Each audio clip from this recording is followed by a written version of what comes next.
تیز برستی بارش میں وہ اندھا دھند بھاگتی جا رہی تھی۔ اس کی آنکھوں سے آنسو تیزی سے بہہ رہے تھے۔ اسے منزل کی کوئی پرواہ نہ تھی، نہ ہی سمت کا کوئی تعین کیا تھا۔ شام کے سائے گہرے ہو رہے تھے، مگر اپنے عروسی جوڑے کو سنبھالے وہ جیسے اپنی زندگی کے اس تلخ ترین دور سے بہت دور چلے جانا چاہتی تھی۔ کانوں میں گونجتی مختلف آوازیں اور ترہم بھری نگاہیں اسے مسلسل اذیت سے دوچار کر رہی تھیں۔ اچانک سامنے سے آتی گاڑی کی ہیڈ لائٹ سے اس کی آنکھیں چندھیا سی گئیں۔ اس سے پہلے کہ وہ کچھ سمجھتی، ایک گاڑی جو کافی تیز رفتاری سے چل رہی تھی اس کو ٹکر مار چکی تھی۔ شاید لاشعوری طور پر وہ خود بھی یہی چاہتی تھی کہ سڑک پر اچانک سامنے آتی کسی بھی گاڑی سے ٹکرا کر یا کچلے جانے سے وہ اپنی موت آپ ہی مر جائے اور دنیا کی مطلب پرستی اور ہنگامہ خیزی سے ہمیشہ کے لیے چھٹکارا حاصل کر سکے۔ اسی لیے وہ سڑک کے بیچوں بیچ بنا کسی خطرے کی پرواہ کیے دوڑتی چلی جا رہی تھی۔ گاڑی ایک جھٹکے سے رک چکی تھی اور ڈاکٹر ڈینیل تیزی سے گاڑی سے باہر نکلا تھا۔ وہ 30 برس کا ایک جوان مرد تھا جس کے چہرے پر بلا کی سنجیدگی تھی۔ سیاہ جینز کی پینٹ اور سفید شرٹ پر سیاہ کلر کی لیدر جیکٹ پہنے خوبصورت خد و خال اور ڈریسنگ سٹائل سے وہ کہیں سے بھی اس علاقے کا رہائشی نہیں لگ رہا تھا۔ پاکٹ سے ایک ٹارچ نکال کر آن کی اور سامنے گاڑی کے بونٹ پر پڑے وجود کا جائزہ لینے لگا۔ یہ ایک جوان لڑکی تھی۔ ڈاکٹر ڈینیل نے قدرے جھک کر لڑکی کا بغور جائزہ لیا۔ مسلسل برستی بارش کے ساتھ خون بھی گاڑی کے بونٹ پر پھیل رہا تھا، جس کو ڈاکٹر ڈینیل نے ٹارچ کی روشنی میں دیکھا تھا۔ لڑکی کے ماتھے پر چوٹ لگی تھی جس سے ہلکا سا خون بہہ رہا تھا۔ لڑکی بونٹ پر اوندے منہ پڑی تھی۔ ڈاکٹر ڈینیل نے اس کے جبڑوں کو سختی سے پکڑ کر اس کے چہرے کا رخ اپنے سامنے کیا۔ چہرے پر بھی کافی چوٹیں آئی تھیں۔ چہرے کا بغور معائنہ کرنے کے بعد گردن کو پکڑ کر بالکل کسی جانور کی طرح اس لڑکی کا معائنہ کیا تھا اور اس کے بعد سر سے پیر تک گہری نظر سے اس لڑکی کا جائزہ لیا جس کا وجود بارش کی وجہ سے مکمل طور پر بھیگ چکا تھا۔ ایک پل کے لیے رک کر ڈاکٹر ڈینیل نے ارد گرد نظر دوڑائی تو وہاں دور دور تک کوئی وجود نہ تھا۔ ڈاکٹر ڈینیل ایک ٹھنڈے مزاج کا انسان تھا۔ ہر کام کرنے سے پہلے اچھی طرح سوچ سمجھ کر فیصلہ کرتا تھا۔ جلد بازی میں فیصلہ کرنا اس کی عادت نہیں تھی۔ یہ ایک پہاڑی علاقہ تھا جہاں ڈاکٹر ڈینیل سیر و تفریح کی غرض سے آیا تھا، مگر سامنے ایک جوان اور اکیلی لڑکی دیکھ کر اس کی آنکھوں میں ایک عجیب سی چمک ابھری۔ اس لڑکی کا بغور جائزہ کر لینے کے بعد اس کے ہاتھ پیر بھی ٹٹول کر دیکھے تھے، جیسے کوئی سوداگر کسی چیز کو خریدنے سے پہلے اس کی پائیداری کا یقین کرنا چاہتا ہو۔ پھر کچھ سوچ کر مسکرا دیا۔ اس دھان پان سی لڑکی کو اٹھا کر کندھے پر ڈالا اور گاڑی کے پاس پہنچ کر دوسرے ہاتھ سے ٹارچ آف کر کے دوبارہ پینٹ کی سائیڈ پاکٹ میں رکھی بیک سیٹ کا ڈور کھولا۔ لڑکی کو احتیاط سے سیٹ پر لٹایا جو کہ یقیناً خوف کے باعث بے ہوش ہو چکی تھی۔ اس لڑکی کے بھیگے کپڑوں سے ٹپکتا پانی رفتہ رفتہ سیٹ کو بھی بھگونے لگا اور پھر ڈرائیونگ سیٹ سنبھالتے ہوئے ڈاکٹر ڈینیل نے تیزی سے گاڑی واپس اپنی لیب کی جانب موڑ لی تھی جو کہ خفیہ مقام پہ بنی ہوئی تھی۔ کوئی بھی اس لیب کے بارے میں نہیں جانتا تھا، جہاں سے 4 گھنٹے کی ڈرائیو کر کے ڈاکٹر ڈینیل اس پہاڑی علاقے میں ایڈونچر کے لیے پہنچا تھا۔ کسی کے وہم و گمان میں بھی نہ تھا کہ ڈاکٹر ڈینیل ان دنوں کسی ایکسپیریمنٹ پر کام کر رہا تھا۔ ڈاکٹر ڈینیل کی لیب شہر میں موجود اس کے گھر کی بیسمنٹ میں تھی۔ ڈاکٹر ڈینیل ایک غیر شادی شدہ مرد تھا اور اپنی رہائش گاہ پر تنہا رہتا تھا۔ یہ بات اس لڑکی کے لیے خطرناک ثابت ہو سکتی تھی، مگر ڈاکٹر ڈینیل کے لیے اس سے بھی زیادہ اہم کچھ اور تھا۔ ڈاکٹر ڈینیل جانتا تھا کہ لڑکی کو زیادہ گہری چوٹیں نہیں آئیں، اسی لیے ہسپتال لے کر جانے کے بجائے وہ سیدھا اپنے گھر چلا گیا۔ گھر پہنچ کر ڈاکٹر نے گاڑی کار پورچ میں کھڑی کی، بیک سیٹ کا ڈور کھول کر اس لڑکی کو ایک بار پھر سے کندھوں پر ڈال کر گھر کے اندر کی جانب بڑھ گیا۔ ڈرائنگ روم میں پڑے کاؤچ پر لڑکی کو لٹایا اور کاٹن کی مدد سے اس کے زخموں کو صاف کرنے لگا۔ اپنے کام سے فارغ ہو کر ڈاکٹر کچھ فاصلے پر پڑی ایک کرسی پر بیٹھ گیا اور لڑکی کے ہوش میں آنے کا انتظار کرنے لگا۔ کچھ دیر مزید گزری تو ڈاکٹر کے لیے انتظار کرنا مشکل ہونے لگا۔ اپنی جگہ سے اٹھ کر ڈاکٹر میڈیسن باکس کی طرف بڑھا اور سفید رنگ کا ایک پاؤڈر کا ڈبہ اٹھایا، زور سے جھاڑ کر ڈھکن کھولا اور لڑکی کی ناک کے قریب کر دیا۔ اس قدر تیز اثر والے پاؤڈر کو سونگھ کر لڑکی کے چہرے پر بے چینی کے تاثرات نمایاں ہوئے۔ ایک زوردار چھینک کے ساتھ ہی وہ لڑکی جھٹکے سے اٹھ بیٹھی۔ ارد گرد دیکھتے ہوئے بے چینی سے چلا اٹھی، میں کہاں پر ہوں؟ سامنے کرسی پر ٹانگ رکھ کر بیٹھے ڈاکٹر پر نظر پڑی تو پوچھا، تم کون ہو اور مجھے یہاں کیوں لائے ہو؟ میں جو بھی ہوں، تمہاری قسمت بدل سکتا ہوں۔ تم میری قسمت کیا بدلو گے؟ میری زندگی تو برباد ہو گئی ہے، مجھے زندہ کیوں بچایا؟ میں ایک ڈاکٹر ہوں اور میرا فرض ہے لوگوں کی زندگیاں بچانا۔ اگر تم ڈاکٹر ہو تو تم زہر کا ٹیکا بھی لگا سکتے ہو مجھے۔ زہر کا ٹیکا لگا دو، میں زندہ نہیں رہنا چاہتی بلکہ مر جانا چاہتی ہوں۔ وہ دونوں ہاتھوں میں چہرہ چھپا کر رونے لگی تھی۔ مگر کیوں؟ تم تو ایک خوبصورت لڑکی ہو، تم کیوں مرنا چاہتی ہو؟ اگر تم تھوڑی زیادہ خوبصورت ہوتی تو شاید میں خود تم سے شادی کر لیتا۔ ڈاکٹر باقاعدہ ہنسنے لگا۔ آپ کو مذاق سوچ رہا ہے؟ یہاں میری زندگی برباد ہو چکی ہے۔ کاش میں بھی تھوڑی سی خوبصورت ہوتی تو آج اس حال کو نہ پہنچی ہوتی۔ ڈاکٹر نے آگے بڑھ کر اس کے کندھے پہ ہاتھ رکھا۔ فکر مت کرو، سب کچھ ٹھیک ہو جائے گا۔ اور میں نے کہا کہ میں تمہاری قسمت بدل سکتا ہوں تو اس کا مطلب ہے کہ میں واقعی ایسا کر سکتا ہوں، میں تمہیں خوبصورت بنا سکتا ہوں۔ ڈاکٹر کے الفاظ تسلی دیتے ہوئے تھے مگر لہجہ بالکل سرد اور جذبات سے عاری تھا۔ آنکھوں میں بھی سرد قسم کے تاثرات تھے۔ میں تمہاری مدد کر سکتا ہوں۔ ہر لڑکی کی قسمت اس کی خوبصورتی سے جڑی ہوتی ہے۔ میری بدقسمتی کا سب سے بڑا روگ یہ خوبصورتی ہی تو ہے۔ آج میری شادی ہونے والی تھی، میرا نکاح آج سے 5 سال پہلے ہو چکا ہے، مگر آج عین رخصتی کے وقت وہ شخص میرے منہ پر تھوک کر چلا گیا۔ اس کا کہنا تھا کہ میں ایک بدصورت لڑکی ہوں اور وہ اپنی زندگی ایک بدصورت لڑکی کے ساتھ رہ کر برباد نہیں کر سکتا جس کے ساتھ میرا نام جڑ چکا تھا۔ مگر یوں سب کے درمیان میرا تماشا بنا کر اس شخص نے میرے اندر سے جینے کی امنگ ختم کر دی۔ میری طرف دیکھو، کیا میں بہت بدصورت ہوں؟ کیا شکل و صورت اس طرح کی ہونے میں میری غلطی ہے؟ مجھ جیسی شکل صورت والی لڑکیوں کو جینے کا کوئی حق نہیں ہوتا، یا خوش رہنا بدصورت لڑکی کے نصیب میں لکھا ہی نہیں ہوتا۔ ان 5 سالوں میں ایسا کوئی دن نہ تھا جب میں نے اس شخص کے بارے میں نہ سوچا ہو۔ میں نے اس ظالم شخص کو ٹوٹ کر چاہا تھا، مگر اس نے میرے جذبات و احساسات کی بھی کوئی پرواہ نہیں کی۔ وہ لڑکی بری طرح ٹوٹ پوٹ کا شکار تھی۔ ایمان فاطمہ کی ماں صحن میں بیٹھی بے قرار ہو رہی تھی۔ میری بچی جانے کہاں چلی گئی اور کس حال میں ہوگی؟ مصطفیٰ صاحب، خدا کے لیے میری بچی کو تلاش کر کے واپس لے آئیے۔ میری بچی دلہن بنی اس طرح گھر سے نکلنے پہ مجبور ہوئی ہے، یہ سب آپ کی وجہ سے ہوا ہے۔ آپ کو اپنا لاڈلا بھانجا بہت عزیز تھا نا؟ میں کہتی تھی وہ بہت مغرور اور بدتمیز ہے، میری بیٹی کو خوش نہیں رکھے گا۔ آپ نے میری ایک نہ سنی۔ آپ کو مجھ سے زیادہ اپنی بہن کی باتوں پر یقین تھا۔ میں ماں ہوں، اپنی اولاد کی بہتری چاہتی تھی، اسی دن کے لیے منع کرتی تھی۔ اب دیکھ لیں کیسے بھری محفل میں تھوک کے چلا گیا میری بچی پہ۔ یا خدایا، اتنی ذلت اٹھانے کے بعد جانے کیا حال ہوگا میری پھول سی بچی کا۔ برستی بارش کے ساتھ شام سے رات ہونے کو تھی۔ رضیہ بی بی دونوں ہاتھوں سے سینہ پیٹتی بین کیے جا رہی تھی اور مصطفیٰ صاحب کا بھی دل ہول رہا تھا۔ آج وہ بھی اپنے فیصلے پر پچھتا رہے تھے، مگر اب بہت دیر ہو چکی تھی۔ اب ان کی کھوئی ہوئی عزت اور سب سے بڑھ کر جان سے زیادہ عزیز بیٹی کی توہین انہیں خون کے آنسو رلا رہی تھی۔ آریان خانزادہ غصے سے بھرا تیزی سے گھر سے باہر کی جانب بڑھ گیا تھا۔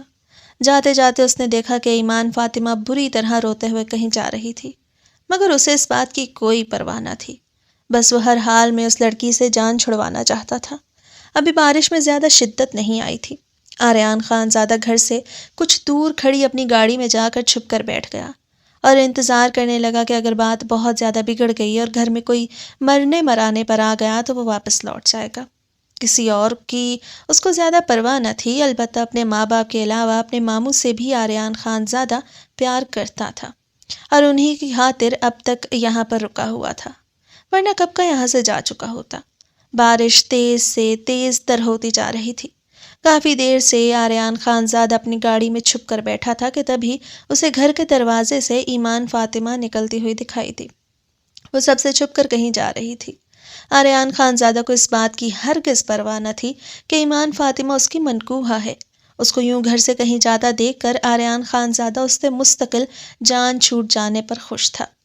آریان اس لڑکی سے بے پناہ نفرت کرتا تھا جس کو 5 سال پہلے زبردستی اس کی زندگی میں شامل کیا گیا، جبکہ وہ اس قابل ہرگز نہ تھی۔ آریان جیسے خوبرو مرد کے ساتھ بیاہ دی جاتی۔ ایمان اس کے ماموں کی بیٹی تھی جس کو وہ بچپن سے ہی ناپسند کرتا تھا۔ سوکھی چمڑی، پیلے بال، سیاہی کی حد تک سانولی رنگت، البتہ آنکھیں کافی بڑی بڑی اور گہرے سیاہ رنگ کی تھی۔ ہونٹ اس قدر باریک کہ منہ کھولتی تو بالکل ہی غائب ہو جاتے۔ آریان بچپن سے ہی حسن پرست تھا اور اپنے ماموں کی اس بیٹی کے ساتھ چند پل کے لیے کھیلنا تک گوارا نہیں کرتا تھا۔ جانے کیا سوچ کر حلیمہ بیگم نے اپنی بھتیجی کو بہو بنانے کا فیصلہ کیا اور فیضان خان نے بھی اس فیصلے پر مکمل خاموشی اختیار کر لی تھی۔ آریان نے بہت واویلا کیا، بھوک ہڑتال اور جانے کیا کیا احتجاج نہ کیے تھے، مگر اس کی ایک نہ سنی گئی اور زبردستی قاضی صاحب کے سامنے بٹھا کر ایمان کے ساتھ اس کا نکاح کر دیا گیا۔ اس روز سے آریان کی ایمان کے لیے چڑ شدید نفرت کا روپ دھار چکی تھی اور اس نے نکاح کے بعد رخصتی کے لیے اپنے ماں باپ کے ہاتھ نہ آنے کا فیصلہ کر لیا تھا۔ آریان خاموشی سے اپنی گاڑی موڑ کر ایئرپورٹ کی طرف جانے لگا۔ چند ہی گھنٹوں میں اس کی لندن کی فلائٹ تھی۔ وہ پہلے سے ہی سب کچھ طے کر کے بیٹھا تھا اور اپنا حتمی فیصلہ سنانے کے لیے بھی آریان نے جان بوجھ کر یہی وقت منتخب کیا تھا تاکہ اس کے والدین کچھ نہ کر پائیں اور ساتھ ایمان کو بھی اپنی اوقات اچھی طرح سے پتہ چل جائے جو اس جیسے ہینڈسم مرد کی بیوی بننے کے خواب دیکھ رہی تھی۔ ایمان کو اپنے گھر سے بھاگے اور اس بالکل انجان مرد کے گھر پر پناہ لیے چند روز گزر چکے تھے اور رو رو کر اب اس کے آنسو بھی خشک ہو چکے تھے اور وہ سوچ رہی تھی کہ یہ شخص آخر کیوں اس کو زندہ رکھنا چاہتا ہے۔ اسی وقت ڈاکٹر فروٹ کی پلیٹ اٹھائے کمرے میں داخل ہوا۔ لو یہ فروٹ کھا لو، تم نے صبح سے کچھ نہیں کھایا۔ مجھے یہ فروٹ نہیں کھانا، تم مجھے زہر کا ٹیکہ کیوں نہیں لگا دیتے؟ ایمان کے لہجے میں بیزاری ہی بیزاری تھی۔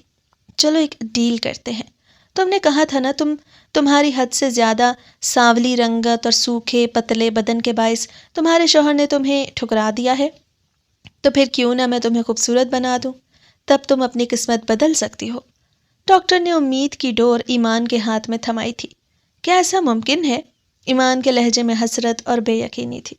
بالکل ایسا ممکن ہے، میں پلاسٹک سرجری اور کاسمیٹک سرجری کا بھی ماہر ڈاکٹر ہوں۔ میری عمر 30 سال ہے اور پچھلے 10 سال سے میں نے دن اور رات اپنے نئے پروجیکٹ پہ کام کیا۔ اب تم چاہو تو میں اپنی 10 سالہ پڑھائی اور ریسرچ کو تم پر آزمانا چاہتا ہوں۔ میں ایک ڈاکٹر ہوں اور لوگوں کی خواہشات کے مطابق ان کا علاج کرتا ہوں۔ میں نے ایک انجیکشن تیار کیا ہے، اس کی مدد سے تم سر سے پیر تک بدل سکتی ہو۔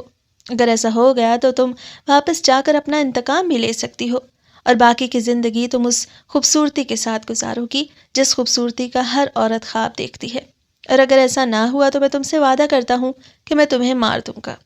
ٹھیک ہے، اتنی بدصورتی اور ذلت کے بعد میں جینا بھی نہیں چاہتی، مگر تم مجھے مکمل طور پر بدل دینے کا دعویٰ کر رہے ہو تو یہ بھی آزما لو۔ اگر میں خوبصورت ہو گئی تو میں اطمینان سے اپنا انتقام لے سکتی ہوں، اپنی قسمت اپنی مرضی کے مطابق بدل سکتی ہوں اور اپنی باقی زندگی تمہیں دعائیں دیتے ہوئے گزار دوں گی۔ پھر ٹھیک ہے، میں نے جو انجیکشن تیار کیا ہے اس کے 2 ہی نتائج ہو سکتے ہیں، یا تو تم بے حد خوبصورت بالکل ایک اپسرا بن جاؤ گی کہ تم خود کو ہی نہ پہچان پاؤ، اور یا تو پھر تم اسی انجیکشن کی وجہ سے خود ہی مر جاؤ گی۔ زہر کا ٹیکہ لگانے کی ضرورت بھی نہیں پڑے گی۔ کیا تم تیار ہو؟ مگر اس کے لیے تمہیں پورے 30 دن میری لیب میں رہنا ہوگا اور میری ہدایات کے مطابق ہی چلنا ہوگا۔ ٹھیک ہے، مجھے کوئی اعتراض نہیں۔ اتنے دنوں میں پہلی بار وہ ہلکا سا مسکرائی تھی۔ تو چلو پھر یہ فروٹس کھا لو، پھر کل سے تمہارا علاج شروع کرتے ہیں۔ ڈاکٹر پلیٹ میں ایک بار پھر اس کے ہاتھ میں تھماتے ہوئے کمرے سے باہر جا چکا تھا۔ ڈاکٹر کی لیب میں ایک عجیب سی خوشبو پھیلی ہوئی تھی آج۔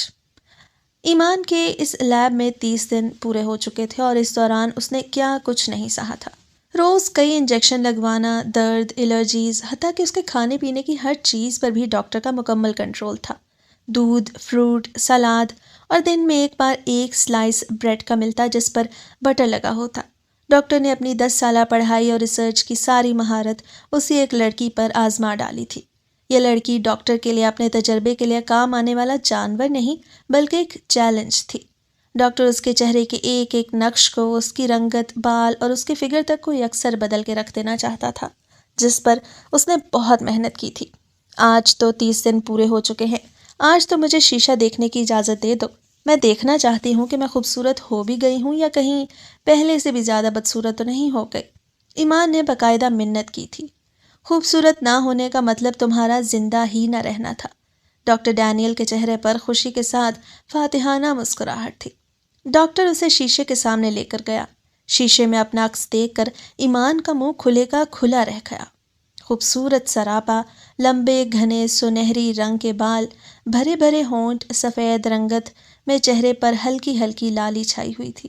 تمہارا بہت شکریہ، تم واقعی بے حد ماہر ہو، تم نے میری زندگی بدل کر رکھ دی۔ میں تو خود اپنے آپ کو پہچان نہیں پا رہی، جب میں واپس جاؤں گی تو مجھے کوئی بھی نہیں پہچان پائے گا۔ آج ایمان فاطمہ کو اپنی تکلیفیں برداشت کرتے صبر کرنے کا جیسے بہترین پھل مل گیا تھا۔ ایمان بار بار اپنے خوبصورت چہرے کو شیشے میں دیکھ رہی تھی۔ اس کے چہرے کی 2-3 سرجریز بھی ہو چکی تھی۔ ڈاکٹر آج اس کو اپنا محسن لگ رہا تھا۔ ایمان صحیح معنوں میں ڈاکٹر کی شکر گزار تھی۔ اب تم جاؤ اور اپنی زندگی جیو، یہ سب کچھ میری طرف سے تمہارے لیے ایک تحفہ ہے۔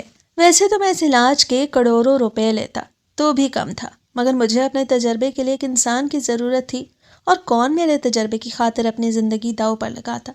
تم نے میرے تجربے کی خاطر اپنی زندگی تک رسک پہ چھوڑ دی تھی۔ تم مجبور تھی اور جینا نہیں چاہتی تھی، مگر پھر بھی تم نے بہت تکلیفیں برداشت کی ہیں۔ اب اگر تمہیں واپس تمہارے گھر چھوڑنا ہے تو میں ڈرائیور کے ساتھ بھیج دیتا ہوں۔ فاطمہ ایک بار پھر شیشے کے سامنے گھوم گھوم کر اپنے سراپے کا جائزہ لے رہی تھی، اور پھر ڈاکٹر کی لیب سے نکلتے ہوئے اس کے چہرے پر خوشی اور اطمینان تھا۔ اس کی اداسی، غم، پریشانی، سب اس طرح کے احساسات کہیں دور جا سوئے تھے۔ حویلی لوٹ کر ایمان فاطمہ اپنے بابا کے پیروں میں گر پڑی تھی۔ بابا مجھے معاف کر دیں، میں آپ لوگوں کو بتائے بغیر گھر سے چلی گئی۔ مصطفیٰ صاحب ایک بے پناہ حسین لڑکی کو اپنے پیروں میں گرے معافی مانگتے دیکھ کر بکھلا گئے تھے۔ رضیہ بی بی جو وہیں پاس ہی موجود تھی، وہ بھی ایمان کو پہچان نہیں پا رہی تھی، مگر یہ آواز اور لب و لہجہ ان کی بیٹی ایمان کا ہی تھا۔ حیرت اس بات پر تھی کہ وہ اس قدر خوبصورت کیسے ہو گئی تھی۔ اس رات جب میں یہاں سے نکلی تو میں بے حد دکھی تھی اور مر جانا چاہتی تھی، مگر روڈ پر میری ٹکر ایک گاڑی سے ہو گئی۔ وہ ایک ڈاکٹر تھا جو مجھے اپنے ساتھ اپنی لیب میں لے گیا، اور پھر اس نے میرا علاج کرنا شروع کیا۔ 30 دن مسلسل علاج کے دوران مجھے اسی لیب میں رہنا تھا۔ آج جیسے ہی میرا علاج مکمل ہوا ہے، میں واپس لوٹ آئی ہوں۔ ایمان خود پر بیتے لمحوں کی اذیت اور علاج کی تفصیلات بتا رہی تھی، جبکہ رضیہ بی بی حیرت سے کبھی اس کی پتلی اور بہت ہی خوبصورت ناک کو چھوتے تو کبھی اس کے بے پناہ ریشمی بالوں کو چھو کر حیران ہو رہی تھی۔ ماں، اس ڈاکٹر نے میری قسمت بدل کے رکھ دی۔ ڈاکٹر نے مجھے اپنے تجربے کے لیے استعمال کیا تھا۔ اگر میں خوبصورت نہ ہوئی ہوتی تو پھر مر جاتی، اور اپنے ماتھے پر لگا بدنامی کا داغ لیے اس دنیا سے جا چکی ہوتی۔ رضیہ بی بی نے جذباتی انداز میں ایمان کو اپنے گلے سے لگا لیا تھا۔ واقعی یہ میری بیٹی ایمان ہے۔ اور پھر ایمان کے واپس لوٹ آنے کی خبر جنگل کی آگ کی طرح رشتہ داروں اور جاننے والوں میں پھیل گئی، اور ہر لڑکی اور عورت اس کے ساتھ ہمدردی کے نام پر اس کی بے بسی کا مذاق اڑانے چلی آ رہی تھی۔ مگر یہاں ایمان کا اس قدر غضبناک حسن دیکھ کر ہر ایک شخص حیرت میں مبتلا ہو رہا تھا۔ خاندان کی لڑکیاں اس کو حیرت کے ساتھ ساتھ رشک بھری نگاہوں سے دیکھ رہی تھیں، اور رضیہ بی بی دل ہی دل میں یہ سوچنے پہ مجبور تھیں کہ کل تک ان کی بیٹی نے پورے خاندان کی لڑکیوں سے تضحیک اور مذاق کے الفاظ سہے تھے۔ خدا کی تخلیق کردہ ایمان فاطمہ ہر ایک کے لیے صرف اور صرف ہنسی مذاق اور تفریح کا سبب تھی۔ ہر لڑکی اس کے سامنے اپنے حسن پر اتراتی تھی۔ آج وہ سب لڑکیاں اسے رشک بھری نگاہوں سے دیکھ رہی تھیں، کیونکہ آج ایمان کا آنکھوں کو خیرہ کر دینے والا حسن خاندان کی، حتیٰ کہ دور دور تک علاقے کی بھی ہر حسین سے حسین لڑکی کے حسن کو ماند کر رہا تھا۔ یہ بات لڑکیوں کو رشک کے ساتھ حسد اور جلن کا شکار ہونے سے نہیں بچا پائی تھی۔ اب ہر لڑکی ایمان فاطمہ سے دوستی کرنے کی خواہاں تھی، اور باتوں باتوں میں یہ جاننا چاہتی تھی کہ ایمان نے آخر ایسا کیا کیا ہے جس سے اس قدر بدل کر رہ گئی ہے وہ۔ آج رضیہ بی بی کی ہر وقت رونے دھونے والی اور دبوں سی بیٹی ایمان فاطمہ اعتماد سے سر اٹھا کر ہر ایک کے سوالوں کا مختصر جواب دے رہی تھی۔ آج پورے 2 سال بعد آریان وطن واپس لوٹ رہا تھا۔ ان 2 سالوں میں جانے کتنی بار حلیمہ بیگم نے اس کی ناراضگی ختم کرنے کی کوشش کی تھی، اور خود فیضان خان بھی کئی بار اس کو باقاعدہ منتوں کے ساتھ واپس لوٹ آنے کا کہتے رہے تھے، جس پر وہ مزید اکڑ گیا تھا، مگر اپنوں کے بنا آخر کب تک تنہا زندگی گزار سکتا تھا۔ لندن کی رنگین اور آزاد فضاؤں میں 2 سال آریان نے کھل کر زندگی کو جیا، اور اب اپنوں کی یاد ستانے پر وطن واپس لوٹ آنے کا فیصلہ کر لیا تھا۔ ان 2 سالوں میں نہ ہی حلیمہ بیگم نے دوبارہ اپنی بھتیجی ایمان کا کوئی تذکرہ کیا اور نہ ہی آریان اس بارے میں کوئی بات کرنا چاہتا تھا۔ اپنے تئیں وہ اپنی زندگی کے اس بدصورت ترین باب کو ہمیشہ کے لیے ختم کر چکا تھا، مگر کون جانتا تھا زندگی کب رخ بدل دے اور انسان حیران پریشان رہ جائے۔ پورے 2 سال اکلوتے بیٹے کی جدائی سہنے کے بعد آج حلیمہ بیگم کو اپنے بیٹے کی وطن واپس لوٹنے کی خبر ملی تو ان کی خوشی کا کوئی ٹھکانہ نہ تھا، اور اسی خوشی میں آج حلیمہ بیگم نے پورے خاندان کے لیے شاندار دعوت کا اہتمام کیا۔ خان حویلی پہنچ کر تمام رشتہ داروں کو اس بات کا علم ہوا کہ آج آریان واپس آ رہا ہے۔ یہ سن کر جہاں مصطفیٰ صاحب اور رضیہ بی بی نے بے چینی سے پہلو بدلا تھا، وہیں ایمان کے چہرے پر گہری مسکراہٹ اتری تھی۔ حلیمہ بیگم آج کے ہی روز خاندان کی تمام لڑکیوں کو اپنے بگڑے ہوئے شہزادے کے سامنے پیش کرنا چاہتی تھی تاکہ وہ خود ہی شادی کے لیے کسی لڑکی کا انتخاب کرے۔ اس مقصد کے لیے حلیمہ بیگم نے تمام لڑکیوں کو پھولوں کی تھالیاں پکڑاتے ہوئے حویلی کے مرکزی دروازے پر آریان کے استقبال کے لیے کھڑا کر دیا تھا۔ اس کام کے لیے حلیمہ بیگم نے ایمان فاطمہ کو نہیں بلایا تھا، مگر وہ بطور خاص ایک پلیٹ ہاتھ میں تھامے تمام لڑکیوں کے درمیان کھڑی ہو چکی تھی۔ آج کے روز وہ اپنی قسمت کا رخ بدلنے کے لیے نئے سرے سے اقدام کرنے والی تھی۔ چند منٹ نہیں گزرے تھے کہ آریان بڑے کروفر سے چلتا ہوا حویلی کے داخلی دروازے سے اندر داخل ہوا اور اطراف کا طائرانہ جائزہ لیتے ہوئے اس کی نظریں چونک کر تھم سی گئی تھیں۔ آج وہاں پر موجود لڑکیوں میں ایک لڑکی ایسی تھی جس نے آریان کو چونکنے پہ مجبور کیا۔ ایک بار پھر نگاہ پری پیکر چہرے پہ ڈال کر آریان اپنی ماں حلیمہ بیگم کے گلے لگ چکا تھا، جو بے اختیار اپنی محبتیں اپنے اکلوتے لاڈلے بیٹے پر لٹا رہی تھی۔ ماں سے ملنے کے بعد باقی تمام رشتہ داروں نے بھی نہایت پرتپاک انداز میں آریان کا خیر مقدم کیا۔ مصطفیٰ صاحب اور رضیہ بیگم کے انداز میں آج پہلے جیسی گرم جوشی اور محبت مفقود تھی۔ مصطفیٰ صاحب کا انداز نہایت سرد اور اجنبیت بھرا تھا۔ اس کے بعد جب تک وہ چاند چہرہ حویلی میں موجود رہا، آریان کی نظر بار بار بھٹک کر اسی کو تلاش کرنے لگتی اور کسی لڑکی کی جانب آج اس نے دیکھنا تک گوارا نہیں کیا تھا۔ رات کو سب کے واپس لوٹ جانے کے بعد حلیمہ بیگم فرصت سے اپنے لاڈلے سے بات کرنے کی غرض سے اس کے کمرے میں چلی آئیں۔ آریان ماں کی گود میں سر رکھتا لاڈ سے مسکرایا تھا۔ اتنا وقت گھر سے دور رہ کر اپنی ماں کو کیوں ستایا؟ حلیمہ بیگم گود میں سر رکھے بیٹے کے گھنے بالوں میں انگلیاں چلانے لگیں۔ میں کیا کرتا؟ آپ لوگوں نے میرے لیے دوسرا کوئی راستہ نہیں چھوڑا تھا۔ اگر آپ لوگ میری بات مان جاتے تو مجھے بھی یہ سب نہ کرنا پڑتا۔ چلو اب گزری باتوں کو جانے دو، مجھے یہ بتاؤ کہ آج تم نے اپنے لیے کوئی لڑکی پسند کی ہے تو مجھے بتاؤ۔ میں کل ہی اپنے بیٹے کے لیے اسی لڑکی کا رشتہ لینے جاؤں گی جس پر میرا بیٹا رضامند ہو۔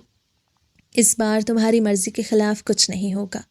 حلیمہ بیگم نے آریان کو مطمئن کرنا چاہا۔ ماں کے استفسار پر آریان اچانک کچھ یاد آنے پر مسکرایا، تو اس کا مطلب ہے کہ تم نے کسی لڑکی کو پسند کر لیا ہے؟ ماں نے اپنے بیٹے کی چوری پکڑ لی تھی، مگر میں اس بات پر ابھی تک حیران ہوں کہ اتنی خوبصورت اور انمول لڑکی مجھے پہلے کبھی کیوں نہ نظر آئی۔ وہ سب سے الگ، سب سے منفرد ہے، قدرت کا ایک حسین ترین شاہکار ہے۔ ایسی حسین لڑکی میں نے اپنی زندگی میں نہیں دیکھی۔ آریان کی آنکھوں میں خوشی اور پسندیدگی کے رنگ چمکے تھے۔ کس کی بات کر رہے ہو؟ حلیمہ بیگم حیرت سے چونکی تھی۔ وہی جس نے آج گہرے سبز رنگ کا لباس پہن رکھا تھا اور آسمان سے اتری کوئی حور لگ رہی تھی۔ کیا؟ مگر وہ تو تمہاری منکوحہ ایمان ہے، جس کی وجہ سے تم پورے 2 سال ہم سے دور رہ کے آئے ہو۔ حلیمہ بیگم کے لہجے میں ناگواری صاف محسوس ہوتی تھی۔ کیا مطلب؟ کیا وہ مصطفیٰ ماموں کی بیٹی ہے؟ مگر ایسا کیسے ہو سکتا ہے؟ وہ تو بہت کالی سی تھی۔ اس لڑکی میں ایمان جیسی کوئی بات نہیں ہے۔ میں مان ہی نہیں سکتا کہ یہ ایمان ہے۔ باقی سب کی طرح آریان بھی اس بات کو تسلیم کرنے سے انکاری تھا۔ مانو یا نہ مانو، وہ ایمان ہی ہے۔ کہتی ہے کہ اس نے اپنا علاج کروایا ہے، اسی لیے وہ بالکل بدل گئی ہے۔ اگر اس کی آواز نہ سنتی تو میں بھی اس بات پہ بالکل یقین نہ کرتی۔ البتہ اتنا ضرور ہے کہ وہ پورا مہینہ گھر سے غائب رہی ہے۔ اس کی پاک بازی کی اب میں کوئی گواہی نہیں دے سکتی، جانے وہ اتنے عرصے کے لیے کہاں اور کس کے پاس تھی۔ اندر ہی اندر حلیمہ بیگم بھی اس کے حسن سے خائف تھی۔ پاک بازی کا میں نے کیا کرنا ہے؟ اگر اتنی حسین لڑکی ایمان فاطمہ ہی ہے تو میرے لیے اس سے بڑی خوش قسمتی کوئی ہو ہی نہیں سکتی۔ شکر ہے میں نے جلد بازی میں اس کو طلاق نہیں دی تھی۔ اب کل ہی ماموں کے ہاں جائیں گے اور رخصتی کی بات کریں گے۔ اگر کہیں تو میں بھی آپ کے ساتھ چلوں گا اور ماموں سے اپنے گزشتہ رویے کی ہاتھ جوڑ کے معافی مانگوں گا، مگر اب میں ایمان سے ہی شادی کروں گا، چاہے مجھے کچھ بھی کرنا پڑے۔ اتنی خوبصورت لڑکی سے دستبردار ہونے کا تو سوال ہی پیدا نہیں ہوتا۔ آریان کے لہجے میں چٹانوں جیسا عزم تھا۔ اسی دن کے لیے میں نہیں چاہتی تھی کہ ایمان حویلی آئے، مگر وہ انتہائی ڈھیٹ اور ذلیل لڑکی ثابت ہوئی ہے۔ اتنا کچھ برداشت کر لینے کے بعد منہ اٹھا کر نہ صرف حویلی چلی آئی بلکہ جان بوجھ کر استقبال کے لیے کھڑی لڑکیوں کے درمیان میں بھی جا پہنچی۔ حلیمہ بیگم نفرت سے سوچ کر رہ گئی تھی۔ وہ اپنے بیٹے کی طبیعت سے اچھی طرح واقف تھی۔ اب جب وہ کہہ چکا تھا تو ان کے پاس کوئی دوسرا راستہ موجود نہ تھا۔ اپنے بیٹے کی ناراضگی ان سے مزید برداشت نہیں ہوتی تھی، اس لیے دل پر پتھر رکھتے ہوئے اگلے روز بھائی کے گھر جانے کا عہد کر چکی تھی وہ۔ ایمان فاطمہ اپنے کمرے میں بیٹھی کسی فیشن میگزین کی ورق گردانی میں مصروف تھی، جب اچانک جھٹکے سے دروازہ کھول کر آریان کمرے میں داخل ہوا۔ اس کے لبوں پر سامنے بیٹھی حسین لڑکی کو دیکھتے ہی جاندار مسکراہٹ ابھری تھی۔ میں نہیں جانتا تھا کہ قدرت کا ایک حسین شاہکار پچھلے 2 سال سے بے صبری سے میرا منتظر ہے۔ اگر تم اپنا یہ حسین روپ دکھا کر مجھے پہلے روز ہی واپس بلا لیتی تو میں سب کچھ چھوڑ کر دوڑا چلا آتا۔ اتنی حسین بیوی ہو تو کون کافر ساری زندگی غلامی نہ کرے۔ آریان نے آخری بات دل میں سوچی تھی۔ تم سے کس نے کہا کہ میں آج بھی تمہاری منتظر ہوں؟ تم شاید بھول گئے ہو کہ تم نے مجھے کیا کچھ کہا تھا، مگر مجھے تمہارا کہا ایک ایک لفظ اور تمہاری آنکھوں کی حقارت اچھی طرح سے یاد ہے۔ اس لیے اب مجھ سے شادی کے خواب تم چھوڑ ہی دو۔ میں تمہارا یہ خواب کبھی پورا نہیں ہونے دوں گی۔ مجھے اب تم سے ہر صورت صرف طلاق چاہیے۔ آریان ایمان فاطمہ کی اس لب و لہجے پر حیرت سے منہ کھولے کھڑا تھا۔ اسے آج بھی وہ منظر یاد تھے جب ایمان نے باقاعدہ ہاتھ جوڑ کر اسے اپنی محبت کے واسطے دیے تھے۔ خدا کے لیے میرے ساتھ یہ ظلم مت کریں۔ آپ نے بھلے ہی میرے بارے میں ایک بار بھی مت سوچا ہو، مگر میں نے نکاح کے بعد صرف اور صرف آپ کو ہی سوچا ہے۔ مجھے اس اذیت سے 2 4 مت کریں، میں جیتے جی مر جاؤں گی۔ اس وقت آریان اپنی انا کے ضام میں اس کو کوئی بھی بات سننے کو تیار نہیں تھا۔ بڑے کروفر سے اس کی ذات اپنے پیروں تلے روند کے وہ آگے بڑھ گیا تھا، اور آج قدرت نے اسی لڑکی کے سامنے اسے لا کھڑا کیا تھا، اور وہ دل کے ہاتھوں اس قدر مجبور تھا کہ اس کی کڑوی باتیں تک ہنس کے برداشت کرنے کو تیار تھا۔ ٹھیک ہے، تم یہ نخرہ کر سکتی ہو، جتنی تم حسین ہو تمہارے ساتھ یہ نخرہ کرنا بھی جچتا ہے۔ میں کسی بھی بات کا برا نہیں مناؤں گا، البتہ یہ بات اپنے دماغ میں بٹھا لو کہ میں تمہیں کبھی نہیں چھوڑوں گا۔ ہاں، یہ ہو سکتا ہے کہ تم صرف ایک بار میری خواہش پوری کر دو تو پھر میں تمہیں چھوڑنے کے بارے میں سوچ سکتا ہوں۔ اس کے علاوہ تمہارے پاس دوسرا کوئی راستہ نہیں ہے۔ آریان نے اس پر اپنا حق جتانا چاہا، مگر آج ایمان نے اسی کے انداز میں اس کو رد کر دیا، اور اس کے معافی مانگنے اور جھکنے پر بھی اپنا فیصلہ نہیں بدلا۔ بابا، میں اس شخص سے شادی کرنے کے بارے میں اب سوچ بھی نہیں سکتی۔ ایمان اپنے بابا کے سامنے اپنی خواہش رکھ چکی تھی۔ بیٹا، وہ بہت بدل گیا ہے اور اب پورے دل سے تمہیں اپنانے کو تیار ہے۔ اس نے ہم سب سے باقاعدہ ہاتھ جوڑ کے معافی بھی مانگ لی ہے۔ اگر چاہو تو ایک بار تسلی سے سوچ لو، اس کے بعد کوئی حتمی فیصلہ کرنا۔ میرے خیال میں وہ اپنے پرانے رویوں پر بری طرح سے پچھتا رہا ہے، اور اگر آج تم اس کی غلطیوں اور کوتاہیوں کو معاف کرنے کے لیے اپنا دل بڑا کرتی ہو تو ساری زندگی تمہارے ناز و نخرے اٹھائے گا۔ مصطفیٰ صاحب نے اپنی بیٹی کو قائل کرنا چاہا تھا۔ نہیں بابا، بھلے وہ میرے پیر بھی پڑ جائے تب بھی میں اپنا فیصلہ نہیں بدلوں گی۔ آپ بھی اچھی طرح جانتے ہیں کہ اسے صرف اور صرف میرا ظاہری حسن اس قدر مجبور کر گیا کہ وہ میری غلامی کرنے کو بھی تیار ہے، مگر حقیقت ہم سے چھپی ہوئی نہیں ہے۔ اس لیے میں چاہتی ہوں کہ دوسری بار اس پر اعتبار نہ کروں۔ امید کرتی ہوں آپ لوگ بھی اس بار مجھے مجبور نہیں کریں گے۔ ٹھیک ہے بیٹا، میں مانتا ہوں تم نے بہت ذلت اور پریشانی اٹھائی ہے، اور میں اس وقت کچھ بھی نہیں کر پایا، کیونکہ میں اس وقت اس بارے میں نہیں جانتا تھا کہ آریان کے تمہارے بارے میں کیا خیالات ہیں، مگر اب میں تمہارے ساتھ زبردستی نہیں کروں گا۔ تمہارا جو بھی فیصلہ ہوا ہم تمہارے ساتھ ہیں۔ میں خود اپنی بہن کو اس بات پہ راضی کروں گا، تم بے فکر رہو۔ مصطفیٰ صاحب نے اس کے سر پہ ہاتھ رکھ کر لمبی عمر اور خوشیوں کی دعا دی تھی۔ آریان صبح سے زخمی شیر بنا ہر ایک پر دھاڑ رہا تھا۔ اس کا بس نہیں چل رہا تھا کہ پوری دنیا کو تہس نہس کر کے رکھ دے۔ ناشتے کی ٹیبل پر مصطفیٰ صاحب کی اچانک آمد نے آریان کے مزاج پر اچھا تاثر چھوڑا تھا۔ اس کے اندازے کے مطابق ضرور ایمان کو اس کی بات سمجھ آ گئی ہوگی اور اس نے رخصتی کے لیے حامی بھر لی ہوگی۔ یقیناً یہی وجہ تھی کہ مصطفیٰ صاحب آج ناشتے کے وقت ہی حویلی چلے آئے۔ ناشتہ بہت ہی اچھے ماحول میں کیا گیا۔ ناشتے کے بعد ڈرائنگ روم میں بیٹھ کر چائے پینے کے دوران مصطفیٰ صاحب نے جیسے آریان کے اعصاب پر بم پھوڑا تھا۔ حلیمہ، جیسے 7 سال پہلے تمہاری مرضی اور چاہت کے مطابق میں نے اپنی بیٹی کا آریان سے نکاح کر دیا تھا، اس کے بعد سے میں نے اپنی بیٹی کے لیے اس کی نظر میں کبھی پسندیدگی نہیں دیکھی، بلکہ نفرت ہی نفرت دیکھی ہے۔ مگر تمہاری خاطر میں یہ سب کچھ نظر انداز کر کے خاموش رہا۔ کئی بار میں نے آریان کو اپنی بیٹی سے بدتمیزی کرتے ہوئے سنا۔ تمہاری بھابھی نے بھی مجھے کئی بار یہ بات سمجھانے کی کوشش کی تھی کہ آریان بہت حسن پرست اور مغرور لڑکا ہے، اپنے سامنے کسی انسان کو عزت کے قابل ہی نہیں سمجھتا۔ ایسے شخص کے ساتھ ہماری بیٹی کبھی خوش نہیں رہ پائے گی۔ مگر میں سمجھتا تھا کہ یہ وقتی غصہ ہے، نادان ہے، کبھی کبھی غصے میں بدتمیزی کر جاتا ہے، مگر دل کا برا نہیں ہے۔ نہیں جانتا تھا کہ اس نے میری بیٹی کے لیے اس قدر زحل پار رکھا تھا کہ اگر یہ راضی نہیں تھا تو تمہیں مجھے پہلے بتا دینا چاہیے تھا، کم از کم اس قدر ذلت کا سامنا نہ کرنا پڑتا۔ سب کے درمیان میری بیٹی کے منہ پر تھوک کر چلے آنا میں کبھی نہیں بھول سکتا، مگر میں پھر بھی خاموش رہا کیونکہ میں اپنی بیٹی کے دلی جذبات سے اچھی طرح واقف تھا۔ لڑکیاں بہت نازک دل کی ہوتی ہیں اور رشتوں کو پورے خلوص اور نیک نیتی سے نبھاتی ہیں۔ یہی وجہ تھی کہ ایمان نے بھی نکاح ہونے کے بعد اس کی ہر سخت بات اور ہر طرح کے لہجے کو بڑے ضبط سے برداشت کیا تھا، کیونکہ وہ دل و جان سے یہ رشتہ نبھانا چاہتی تھی۔ افسوس کہ آریان نے تب اس کے جذبوں کی قدر نہیں کی اور آج اس کے ظاہری حسن پر مر مٹا ہے۔ مگر اب وہ یہ رشتہ باقی رکھنا نہیں چاہتی تو میں چاہتا ہوں کہ بنا کسی لڑائی جھگڑے کے اس رشتے کو ختم کر دیا جائے تاکہ ہمارے خونی رشتوں میں کوئی دراڑ نہ پڑے۔ مصطفیٰ صاحب نے بڑے تحمل سے اپنی بات بیان کی۔ چھوڑنے کا نام سن کر آریان کے چہرے پر زلزلے کے آثار نمایاں تھے۔ ماموں جان پلیز مجھے ایک موقع دیجیے، میں آپ کے اور ایمان کے تمام گلے شکوے مٹا دوں گا۔ میں مانتا ہوں کہ میں نے پہلے اس کی قدر نہیں کی، مگر اب میں دل سے راضی ہوں اور اس کی ناراضگی بھی سمجھ سکتا ہوں۔ مجھ پر ایک بار پھر سے اعتبار کریں، میں وعدہ کرتا ہوں کہ میں اس بار آپ لوگوں کو مایوس نہیں کروں گا۔ اب بہت دیر ہو چکی ہے بیٹا، اب میں بھی تمہاری کوئی مدد نہیں کر سکتا اور نہ ہی میں اپنی بیٹی کو کچھ کہوں گا۔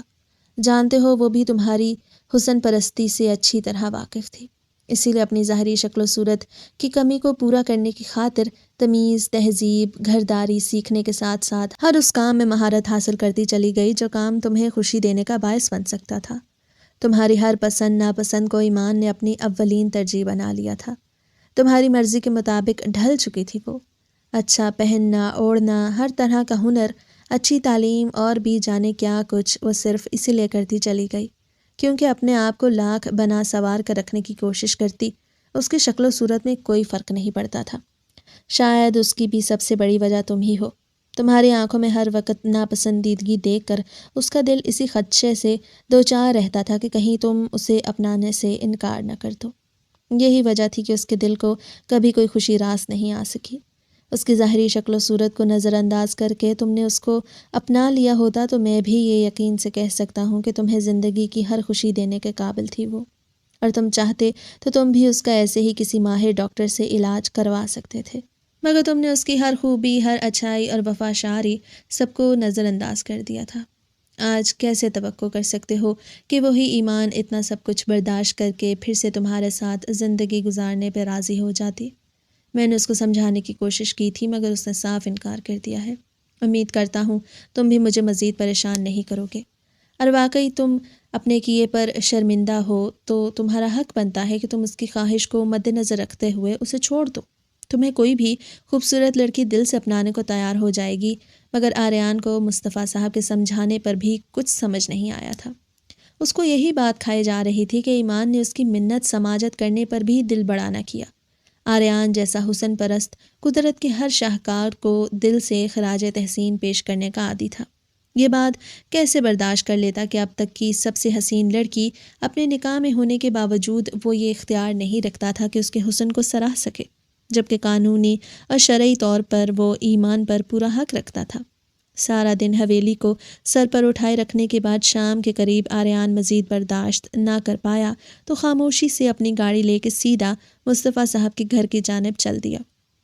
وہاں پہنچ کر آریان نے کسی دوسرے سے سلام دعا کرنے کی زحمت تک نہ کی، بلکہ ایمان کو تلاش کرتے اس کے کمرے تک جا پہنچا۔ میں تمہیں بہت سمجھدار لڑکی سمجھتا تھا ایمان، مگر تم تو بہت کم عقل ہو۔ تم نے یہ سوچ کیسے لیا کہ میں آسانی سے تمہیں چھوڑ دوں گا؟ بنا استعمال کیے تو میں اپنی پسند سے خریدی گئی ایک شرٹ بھی کسی کے حوالے نہ کروں۔ پھر تم تو میری قانونی بیوی ہو جس پر میں پورا حق رکھتا ہوں۔ ابھی ایک موقع ہے، صلح صفائی سے میری بات مان لو اور ایک بار مجھے میرا حق دے دو۔ اس کے بعد میں وعدہ کرتا ہوں کہ میں تمہیں چھوڑ دوں گا، اور اگر ایسا نہیں کیا تو پھر ساری زندگی یہ خواب لے کے بیٹھی رہ جاؤ گی۔ البتہ میں موقع کی تلاش میں رہوں گا، کبھی نہ کبھی زندگی میں مجھے اپنا حق استعمال کرنے کا موقع ضرور مل جائے گا۔ آگے تم خود سمجھدار ہو۔ آریان جس تیزی سے اس کے کمرے میں داخل ہوا تھا، اپنی طرف سے ہر بات کہہ کر بنا اس کا جواب سنے اسی تیزی سے واپس لوٹ گیا۔ ایمان سر تھام کے رہ گئی۔ تم اس قدر ضدی ہو آریان؟ کل تک جس لڑکی کے چہرے پر ایک نظر ڈالنا پسند نہیں کرتے تھے، آج اسے اپنانے کے لیے بضد ہو؟ رات بھر سوچتے رہنے اور ہر پہلو پر نظر ڈالتے ہوئے مناسب حل تلاش کرنے میں ایمان کا سر درد سے پھٹا جا رہا تھا، مگر کوئی راہ فرار ممکن نہ تھی۔ تھک کر اس نے ایک فیصلہ کیا اور سونے کے لیے سر تکیے پر گرا دیا۔ اب جو ہوگا دیکھا جائے گا۔ اگر میری قسمت میرے ساتھ ہے اور اس سے بھی بڑھ کے اللہ کی رضا ہے تو سب کچھ ٹھیک ہو جائے گا۔ تو پھر تم نے کیا سوچا ہے ایمان؟ مجھ سے شادی کرو گی یا؟ آریان نے جان بوجھ کے بات ادھوری چھوڑی تھی اور ایمان کے چہرے کے تاثرات جاننے کی کوشش کی، مگر اندازہ نہیں کر پایا تھا کہ وہ کون سا فیصلہ کرنے والی ہے۔ ٹھیک ہے، اگر تمہاری یہی تکرار ہے تو ایسا ہی صحیح، میں ایک بار پھر تمہیں آزمانے کے لیے تیار ہوں، مگر اس بار یاد رکھنا، اگر تم نے مجھے دھوکہ دینے کی کوشش کی تو میں اپنے ہاتھوں سے تمہارا قتل کر ڈالوں گی۔ ایمان نے گہرا سانس لیتے ہوئے خود کو نارمل ظاہر کیا۔ میں قسم کھاتا ہوں تمہیں کبھی دھوکہ دینے کی کوشش نہیں کروں گا۔ تم نے مجھے ایک اور چانس دیا، اس کے لیے شکریہ۔ آریان بے پناہ خوش تھا، مگر میں چاہتی ہوں کہ اپنے والدین کو اس فیصلے سے آگاہ کرنے سے پہلے ہم کچھ وقت اکیلے میں گزاریں۔ ایسا بھی ہو سکتا ہے کہ ہم دونوں اپنے فیصلے پر قائم نہ رہ سکیں۔ ایسے میں گھر والوں کو بار بار اپنے معاملے میں انوالو کرنا اور شکوے ناراضگیاں اٹھانا مناسب نہیں ہوگا۔ اس کی تم فکر ہی نہ کرو، ہم کل ہی خفیہ طور پر میرے فارم ہاؤس جا سکتے ہیں۔ آریان اتنی سی عنایت پہ ہی خوش تھا کہ کم از کم کچھ وقت کے لیے اسے ایمان سے تنہائی میں ملاقات میسر ہوگی۔ اگر پھر بھی وہ اپنے فیصلے پر قائم نہ رہی تو اس کی بلا سے جو وہ چاہتا تھا وہ حاصل ہونے والا تھا۔ اس کے بعد آریان کو زیادہ پچھتاوا نہیں ہونے والا تھا۔ اگلے روز مقررہ وقت پر ایمان اپنی حویلی سے شاپنگ کی غرض سے نکلی تھی۔ ایک مال میں پہنچ کر ڈرائیور کو ہدایت دی کہ مجھے شاپنگ کرتے دیر ہو جائے گی، تم واپس چلے جاؤ، جب میں کال کروں تو آ جانا۔ ڈرائیور کیا کہتا، خاموشی سے سر ہلا کر حکم کی تعمیل کی اور واپس حویلی لوٹ گیا۔ 10 منٹ بعد ہی آریان بھی جانے کس بہانے سے مگر وہاں پہنچ چکا تھا۔ اس کے ساتھ اس کی گاڑی میں سوار ہوتے ہوئے ایمان کا دل ایک پل کو جیسے کسی نے مٹھی میں لیا تھا۔ چہرے پر پسینے کی بوندیں چمکنے لگی۔ کپ کپاتے ہاتھوں سے چہرہ تھپ تھپاتے ہوئے خشک کیا تھا اور خشک پڑتے لبوں پر زبان پھیر کر انہیں تر کیا۔ وہ خود کو مضبوط ظاہر کرنا چاہتی تھی، مگر آریان اس کی ایک ایک حرکت کو ترچھی نظروں سے ملاحظہ کر رہا تھا۔ ظاہر ہے فطری طور پر ہر مشرقی لڑکی شرم و حیا والی ہوتی ہے، ایسے میں تمہارا گھبرانا مجھے حیران نہیں کر رہا۔ آریان سوچ کر رہ گیا تھا۔ سارا راستہ گاڑی میں مکمل خاموشی چھائی رہی۔ مجھے جوس پینا ہے، پیاس لگی ہے۔ فارم ہاؤس اب صرف 10 منٹ کی مسافت پر تھا جب ایمان کی آواز نے خاموشی کا تسلسل توڑا تھا۔ آریان مسکراتے ہوئے گاڑی روک چکا تھا۔ پاس ہی شاپ سے اورنج جوس کی 2 بوتلیں خرید کر واپس گاڑی میں سوار ہوا۔ ایک بوتل ایمان کی جانب بڑھائی جبکہ دوسری کو اسی طرح ڈیش بورڈ پر رکھ دیا۔ ایمان نے ٹھنڈے جوس کے 2-3 سپ لے کر تر و تازہ محسوس کیا تھا، جبکہ آریان ڈرائیونگ کی جانب متوجہ تھا۔ ایمان نے خود ہی ہاتھ بڑھا کر ڈیش بورڈ پر لڑکتی بوتل اٹھائی۔ وہ اب بھی متوجہ نہیں ہوا تھا۔ نظر بچا کر ایمان نے اپنے ہاتھ میں دبی سفوف کی پڑیاں کھولی اور بوتل میں انڈیل دی۔ تم بھی جوس پیو، باہر کافی گرمی تھی، تمہیں بھی پیاس لگی ہوگی۔ ایمان نے بڑی لگاوٹ جتاتے جوس کی بوتل آریان کی جانب بڑھائی تھی۔ وہ ایمان کی اس حرکت پر نثار ہو گیا تھا۔ مسکراتے ہوئے بوتل تھام کر لبوں سے لگائی اور گٹا گٹ پیتا ایک پل میں آدھی بوتل خالی کر گیا۔ پھر محویت سے گاڑی ڈرائیو کرتے ہوئے آدھی بوتل دوبارہ ایمان کی جانب بڑھائی، جس پر دوبارہ ڈھکن لگا کر ایمان نے اس بوتل کو ڈیش بورڈ پر رکھا تھا اور اپنی بوتل میں سے چھوٹے چھوٹے گھونٹ لینے لگی۔ فارم ہاؤس کے دروازے تک پہنچتے ہوئے آریان کو اپنا سر بھاری ہوتا محسوس ہوا اور پھر اس سے پہلے کہ وہ کچھ سمجھ سکتا سر کو پکڑتے ہوئے سیٹ پر لڑکتا چلا گیا۔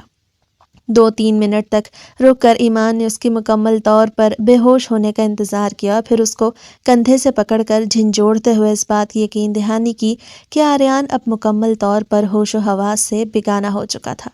ایمان نے ہینڈ بیگ میں سے چند پیپرز نکالے جو کہ پہلے سے ہی وہ تیار کروا چکی تھی، اور آریان کا ہاتھ خود ہی پکڑ کر پیپرز پر انگوٹھا لگا دیا۔ اپنا مقصد بآسانی پورا کر لینے کے بعد فارم ہاؤس کے 2 ملازمین کو بلا کر ایمان نے ہدایت دی، صاحب کی طبیعت ٹھیک نہیں ہے، انہیں کمرے میں لے جاؤ۔ ملازمین فوراً آگے بڑھ کر آریان کو اٹھانے لگے، جبکہ ایمان گاڑی سے اتر چکی تھی اور اپنے ڈرائیور کے پہنچنے کا انتظار کرنے لگی۔ آدھے گھنٹے میں ڈرائیور پہنچ چکا تھا۔ ایمان اپنی گاڑی میں سوار ہو کر واپس خان حویلی چلی آئی، اونچی اونچی آواز سے روتے ہوئے سب کو جمع کر لیا۔ آریان نے مجھے چھوڑ دیا۔ اس کا کہنا تھا کہ میں لاکھ بدل جاؤں مگر آج بھی وہی بدصورت ایمان ہوں اور ہمیشہ رہوں گی، اس لیے وہ مجھے اپنانے کے لیے تیار نہیں ہے۔ اس نے مجھے کئی روز پہلے ہی یہ کاغذات دیے تھے، مگر اب وہ اپنی بات سے مکر چکا ہے اور زبردستی رخصتی کروانے کی ضد کر رہا ہے۔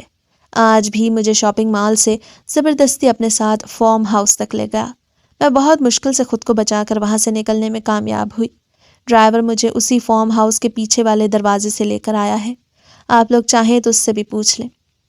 اپنی بات کا ٹھوس ثبوت دینے کی خاطر ایمان نے اپنے بیگ سے پیپرز نکال کر فیضان خان کے ہاتھ میں تھما دیے۔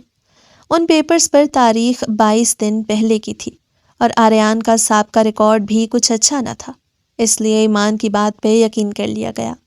ملازمین نے تھوڑی دیر تک آریان کے ہوش میں آ جانے کی کوشش کی اور پھر ٹھنڈے پانی کے چھینٹے مارتے ہوئے اس کو ہوش میں لے آئے۔ جھوٹی، مکار، فریبی عورت مجھے دھوکہ دے کے چلی گئی اور میں اتنا بے وقوف کہ اس کی باتوں میں آ گیا۔ آریان ہوش میں آتے ہی غصے سے چلایا تھا، میں تمہیں زندہ نہیں چھوڑوں گا ایمان، تم نے میرے ساتھ چالاکی کرنے کی کوشش کی، اب میں تمہیں اپنا اصل روپ دکھاؤں گا۔ آریان غصے سے بپھرا ہوا واپس حویلی کی طرف روانہ ہو چکا تھا۔ حویلی میں داخل ہوا تو منظر ہی بدلا ہوا تھا۔ یہاں خاندان کے چند بزرگ بھی موجود تھے، ایمان اور اس کے والدین بھی وہیں پر تھے۔ آریان نے سوچا یہ بہترین موقع ہے، آج سب کو ایمان کی چال کے بارے میں بتا کر زبردستی رخصتی کروا لے گا۔ ایمان، تم نے میرے ساتھ کیا حرکت کی ہے؟ مجھے فارم ہاؤس میں اکیلا چھوڑ کے تم یہاں پہ کیوں چلی آئی؟ ہم تو جلد شادی کرنے والے تھے۔ فارم ہاؤس کا ذکر سنتے ہی فیضان خان غصے سے دھاڑے تھے۔ آریان، تم نے بہت منمانی کر لی، اب میں مزید ایک لفظ نہیں برداشت کروں گا۔ جب تم اسے چھوڑ چکے ہو تو اب بار بار شادی کرنے کی ضد کیوں کر رہے ہو؟ اور 2 سال پہلے جس طرح تم نے لڑکی کے ساتھ ہمیں بھی پورے خاندان کے سامنے ذلیل کیا تھا، اس کے بعد مزید میں تمہاری کوئی حرکت برداشت نہیں کروں گا۔ بہتر ہے کہ اپنی حرکتوں سے باز آ جاؤ، تمہارے بابا صحیح کہہ رہے ہیں، اب ایمان کے ساتھ تمہارا کوئی رشتہ نہیں، تم اس کے بارے میں بھول جاؤ۔ میں بھی شادی کے حق میں نہیں تھی، سچ کہوں گی میں آج بھی یہ بات نہیں بھول پائی کہ ایمان پورا مہینہ اپنی حویلی سے غائب رہ چکی ہے۔ معاف کرنا بھائی، مگر حقیقت یہی ہے اور آپ یا میں اس حقیقت کو جھٹلا نہیں سکتے۔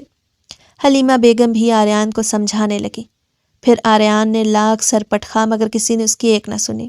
خاندان کے بڑے بزرگوں نے یہ فیصلہ سنایا کہ ابھی اپنی زبان سے سب کے سامنے ایمان کو چھوڑنے کا فیصلہ سناؤ، تاکہ ہمیں بھی تسلی ہو کہ اب تم دونوں کے درمیان کوئی رشتہ باقی نہیں رہا۔ آریان کے پاس اب کوئی راستہ باقی نہیں بچا تھا۔ وہ غصے سے مٹھیاں بھیجتے ہوئے ایمان کو زبانی کلامی چھوڑ کر تیزی سے اپنے کمرے سے چلا گیا۔ کمرے میں پہنچ کر آریان نے کمرے کی ہر چیز تہس نہس کر کے رکھ دی، مگر غصہ تھا کہ کم ہونے کا نام ہی نہیں لے رہا تھا۔ آج زندگی میں پہلی بار ایک لڑکی نے آریان کو اس قدر مجبور اور بے بس کر دیا تھا کہ وہ اپنی مرضی کے خلاف فیصلہ کرنے پہ مجبور ہوا تھا۔ ایمان سرشار سی اپنی ماں باپ کے ہمراہ واپس اپنی حویلی لوٹ گئی۔ آج ایک بار پھر ایمان دلہن بنی اسٹیج پہ موجود تھی، مگر اس بار اس کے چہرے پر پریشانی اور خوف کا شائبہ تک نہ تھا، بلکہ اطمینان اور سرشاری تھی، کیونکہ فیصل وہ شخص تھا جس نے اس کو اس کے اصل روپ میں چاہا تھا۔ فیصل رضیہ بی بی کی چھوٹی بہن صفیہ بی بی کا بیٹا تھا، جو اعلیٰ تعلیم کی غرض سے اپنے بابا کے ساتھ شہر میں ہی مقیم تھا۔ ایمان سے اس کی ملاقات بچپن میں چند ایک بار ہوئی تھی، اس کے بعد وہ اپنی تعلیم کے باعث اس قدر مصروف ہوا کہ کبھی کبھار صرف اپنے گھر والوں سے ملنے آتا اور واپس شہر لوٹ جاتا تھا، مگر اپنی بہن کی شادی پہ جب وہ فرصت سے چھٹیاں لے کے گھر آیا تب اس کی ملاقات ایمان سے ہوئی۔ نہایت ملنسار، ہنسمکھ اور سادہ دل سی یہ لڑکی فیصل کے دل میں اتر چکی تھی۔ شادی کے دوران بھی فیصل مسلسل ایمان کو اپنی نظروں میں رکھے تھا۔ فیصل اس لڑکی کی ہر ادا، ہر نرالی اور دل کو بھانے والی لگ رہی تھی۔ شادی سے فراغت حاصل کر لینے کے بعد فیصل نے اپنی ماں صفیہ بی بی کے سامنے اپنے دل کا حال کھولا۔ ماں، مجھے ایمان بہت پسند ہے، میں اسی سے شادی کرنا چاہتا ہوں، آپ خالہ سے اس بارے میں بات کریں۔ صفیہ بی بی اپنے بیٹے کی کم عقلی پر حیرت سے ہنس پڑی۔ ارے پگلے، اس کا کب سے اپنی پھپھو کے گھر نکاح ہو چکا ہے، اب تو جلد شادی بھی ہونے والی ہے، تم اس کا خیال دل سے نکال دو۔ فیصل کو ایمان کے نکاح کے بارے میں علم ہوا تو کچھ دیر کے لیے افسوس ضرور ہوا، مگر کوئی سالوں کی محبت یا عشق جیسا چکر نہ تھا کہ اسے بھلانے میں فیصل کے دل کو روک لگ جاتا۔ فیصل یار، تو بھی نہ، کم از کم ایک بار اس کے بارے میں معلوم تو کر لیتا۔ شرمندہ سا سر جھکا کر خود ہی اپنی عقل کو کوستے وہ خاموش ہو چکا تھا۔ صفیہ بی بی نے یہ بات ایمان فاطمہ کی موجودگی میں اپنی بہن سے بھی کہہ ڈالی تھی۔ ارے آپا، میرے فیصل کو ایمان فاطمہ بہت اچھی لگی ہے، کاش اس کا نکاح نہ ہوا ہوتا تو میں اس کو خوشی خوشی اپنی بہو بنا لیتی، میری بیٹی میرے گھر کی رونق بن جاتی اور ہم بہنیں بھی ہمیشہ کے لیے جڑ جاتی۔ دونوں بہنیں ایمان کے نکاح شدہ ہونے پہ افسردہ تھیں، مگر پھر ایمان کی دائمی خوشیوں کی دعا مانگنے لگیں۔ نہیں جانتی تھی کہ ایمان کی قسمت میں کتنا بڑا موڑ آنے والا ہے۔ بھلے ہی وقتی طور پر اس تبدیلی نے ایمان کے ساتھ باقی سب کو بھی بے حد دکھی کر دیا تھا، مگر آریان کو چھوڑنے کے بعد ایمان نے خود ہی اپنے خالہ زاد فیصل سے شادی کرنے کی خواہش کی۔ اندھا کیا چاہے، دو آنکھیں۔ صفیہ بی بی کے بھی ایمان کی خواہش پر کچھ اسی طرح کے جذبات تھے۔ اپنی اتنی سلیقہ شار، سعادت مند اور سگھڑ بھانجی صفیہ بی بی کو بھی ہمیشہ سے پسند تھی، اور پھر فیصل نے بھی ایمان کو پسند کیا تھا۔ تو آج قسمت سے جب یہ موقع ہاتھ آیا تو صفیہ بی بی نے بہت مان اور چاہت سے ایمان کا رشتہ طلب کیا۔ اس بار مصطفیٰ صاحب نے بذات خود فیصلہ کرنے کے بجائے ایمان کی رائے لینا مناسب سمجھا۔ فاطمہ بیٹا، تم اپنی خالہ کے بیٹے فیصل کو جانتی ہو؟ جی بابا، ایمان نے سر جھکا دیا تھا۔ اگر مناسب سمجھو تو تمہاری خالہ نے اپنے بیٹے فیصل کے لیے تمہارا رشتہ طلب کیا ہے۔ میں نے ان سے سوچنے کے لیے 3 دن کی مہلت مانگی ہے۔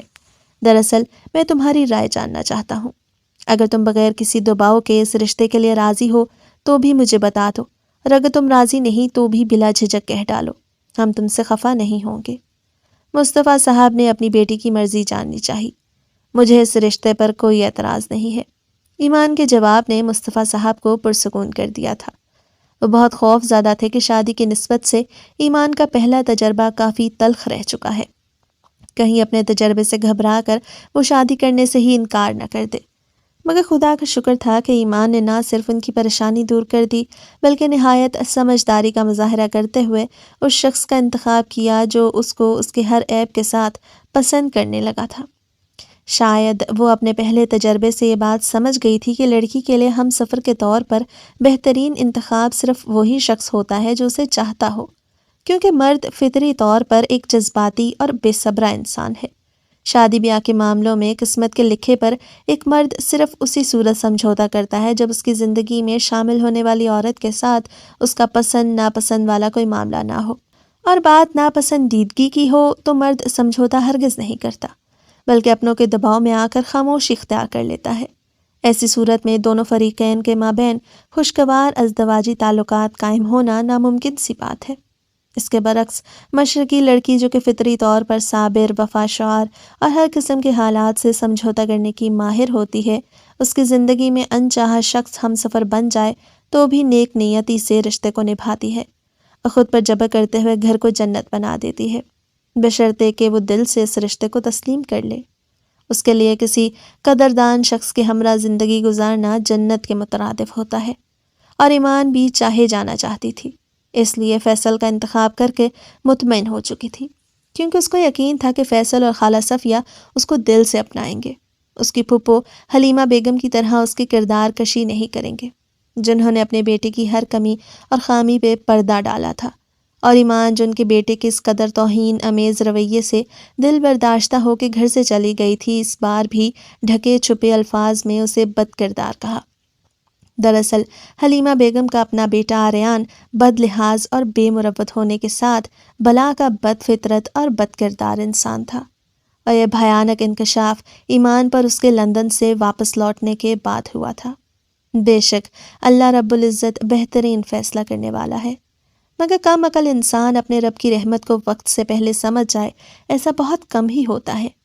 ایمان رخصتی کے روز آریان کے ہاتھوں ہونے والی تذلیل پر وقتی طور پر ہی صحیح مگر اپنے رب سے شکوہ کو نہ تھی کہ اس کے حصے میں یہ آزمائش کیوں لکھ دی گئی۔ اب پلٹ کر پچھلے تلخ ترین باب پہ نظر ڈالی تو اندازہ ہوا کہ اگر ماضی میں آزمائش سے نہ گزرتی تو آج فیصل جیسا چاہنے والا اور قدردان شخص نصیب نہ ہوا ہوتا، بلکہ ساری زندگی آریان جیسے سنگ دل کے ساتھ سر پھوڑتے گزر جاتی۔ بارات آ چکی تھی، نکاح کے بعد اب رخصتی کا وقت آن پہنچا تھا، اور ایمان فاطمہ اپنی قسمت بدل جانے پر مسکرا دی تھی۔